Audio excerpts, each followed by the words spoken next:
Halo semuanya, jumpa lagi dengan saya. Kali ini saya akan ceritakan pengalaman saya selama mendampingi Bapak di saat sakit sampai meninggal dunia. Orang yang mau meninggal dunia itu ada ciri-ciri tertentu, teman-teman. Kalau untuk Bapak sendiri itu beliau tidak mau terkena sinar matahari. Itu saya tahu ketika saya ngajak Bapak itu untuk berjemur sebentar di sinar matahari pagi. Beliau itu menolaknya berkali-kali, tapi kemudian saya berhasil membujuknya lalu berjemur tuh. Nah, tidak sampai 1 menit Bapak itu langsung minta masuk ke rumah. Lalu ketika melihat cermin, beliau mengatakan itu orang lain. Itu siapa sih yang nungguin gitu. Terus saya sebelahnya Bapak. Terus itu ada 2 orang, itu siapa, suruh keluar, saya tidak kenal gitu. Jadi sudah tidak mengenali lagi ketika melihat dirinya di cermin. Kemudian cicak, teman-teman. Suara cicak itu setiap malam kalau udah sore nih, udah mulai bersaut-sautan. Suara cicaknya banyak, tapi tidak tahu cicaknya itu ada di mana, teman-teman. Tapi saut-sautan terus gitu. Itu setiap malam dimulai dari sore. Gitu. Terus lalu pagi. Cicak itu terhenti hanya di siang hari saja. Mulai sore sampai malam, terus pagi itu bunyinya bersaut-sautan, tapi yang paling sering itu malam. Cuma si cicak ini nggak kelihatan, teman-teman, hanya suaranya aja saling bersautan. Terus untuk ciri-ciri yang lain itu ada bau khasnya si Mbah Uti yang sudah meninggal. Jadi saya merasakan kok ada baunya si Mbah Uti ya. Si Mbah Uti ini ibunya Bapak, teman-teman.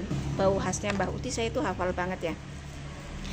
Kok di situ ada baunya Mbah Uti, teman-teman. Tapi bau itu hilang, muncul lagi, hilang, muncul lagi. Tapi semakin sering gitu, durasi baunya itu semakin sering, bahkan sampai akhirnya menetap. Bau itu tidak bisa hilang, ada di ruangan itu gitu. Itu saya tanya sama ibu, merasakan bau yang sama ndak sama seperti yang saya rasakan? Ternyata ibu ndak, hanya saya aja yang merasakan bau itu, kok baunya si Mbah Uti ya gitu. Padahal Mbah Utinya kan udah ndak ada. Tapi bau itu tiba-tiba awalnya itu muncul, hilang, kemudian menetap. Semakin mendekati Bapak meninggal itu bau itu semakin menetap ada di situ dan tidak hilang-hilang lagi, teman-teman. Terus untuk mengenali orang-orang di sekitar, Bapak itu mengenali saya, mengenali ibu, mengenali menantunya, mengenali cucu-cucunya. Hanya saja beliau sudah lupa sama waktu. Beliau terbangun dari tidurnya itu kan hanya azan subuh, duhur, asar, maghrib, isya gitu ya. Kalau untuk mengenali keluarganya, beliau mengenali keluarganya, cuma memang tidak mengenal lagi waktu. Dan Bapak ini 3 bulan sebelum meninggal, kondisinya masih sehat, itu sering ngobrolin tentang kematian.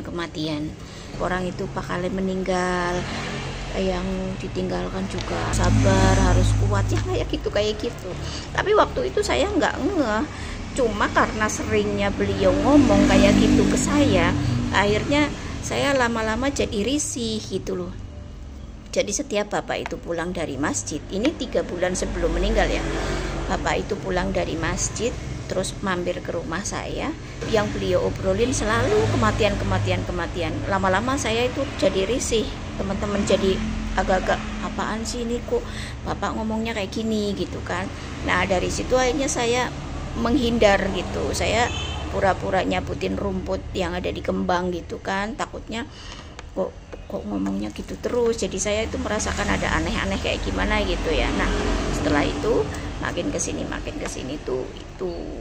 Nah, terus untuk berobat, teman-teman, untuk berobat pun Bapak itu kalau dibujuk nggak mau, walaupun pada akhirnya masuk juga ke rumah sakit, dirawat di sana, tapi itu dengan sangat terpaksa sekali beliau mau gitu.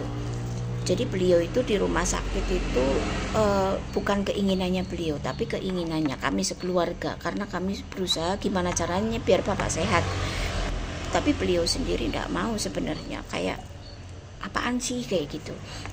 nggak usah dibawa kemana-mana, sabar aja.